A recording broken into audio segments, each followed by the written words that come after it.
अरे आग लगे, ये भी कोई जिंदगी है। सुबह से चिल्लम चिल्ली पुकार सुन के मैं तो तंग आ गई हूँ। अरे वो भी क्या दिन थे जब मैं गांव में रहा करती थी।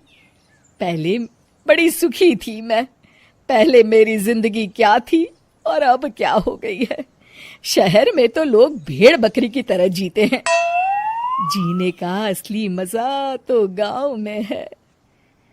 क्यों, क्या हुआ माँ जी? आज गांव की बहुत याद आ रही है आपको? अरे हाँ बहू, शहर का जीना भी कोई जीना है। लोगों की आधी जिंदगी तो सड़कों के ट्रैफिक में निकल जाती है और यहाँ रखा ही क्या है।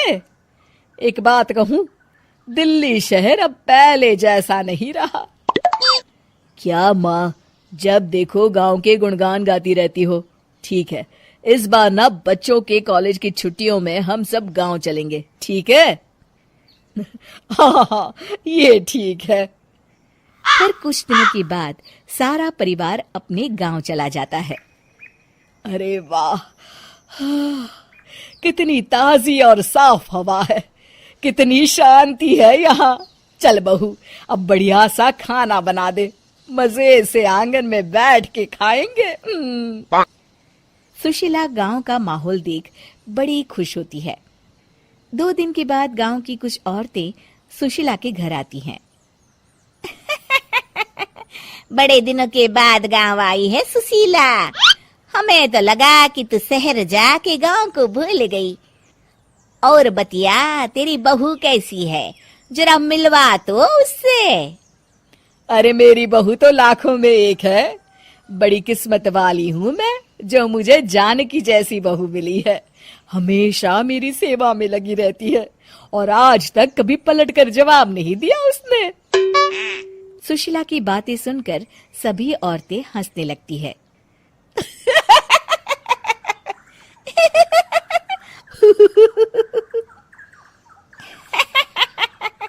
अरे कुछ भी बोले जा रही है।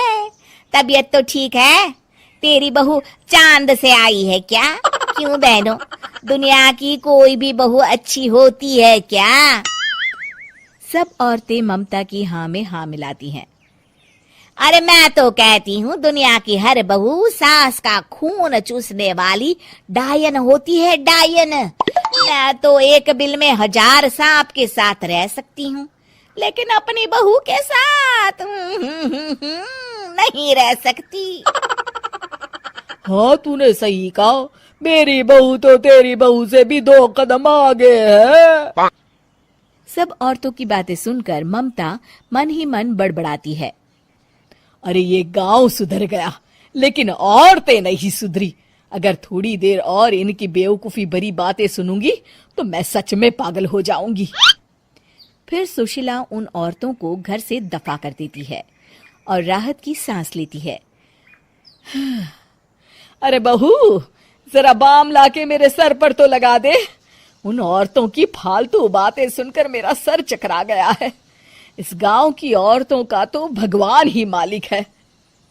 फिर अगले दिन सुशीला की सास उससे कहती है, अरे बहू, तू यहाँ क्या आराम फरमाने आई है? आखिर ये तेरा ससुराल है। चल चल, घर के कामों में हाथ बटा। शहर में कुछ काम धाम तो करती नहीं है। जरा अपने आप को तो देख, कितने मोटी हो गई है।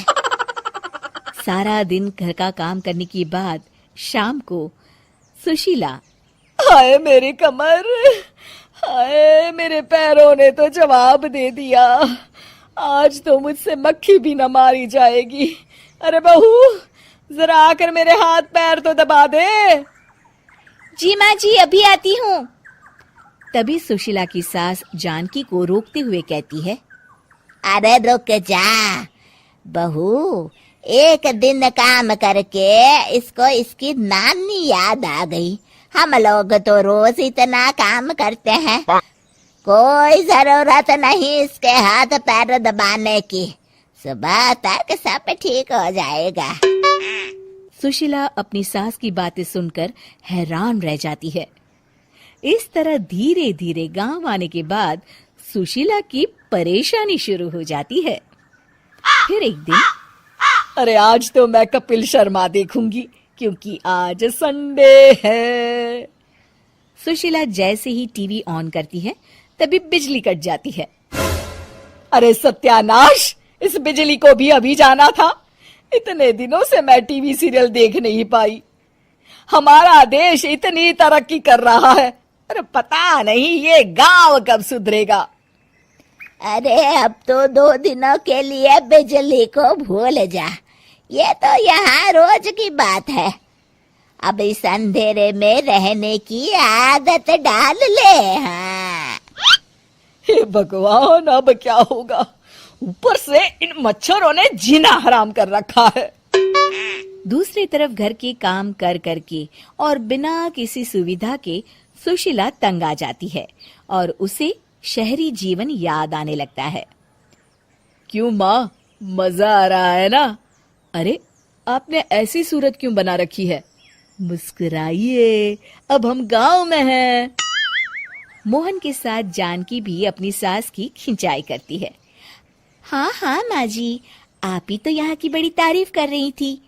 फिर अभी तो कुछ ही दिन बीते हैं, वैसे भी अब तो आप यहीं रहने वाली है ना?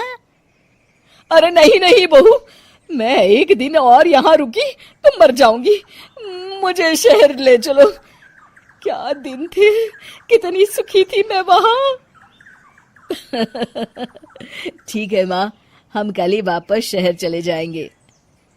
इस तरह सुशीला शहर आ जाती है और फिर कभी दोबारा गांव जाने की जिद नहीं करती।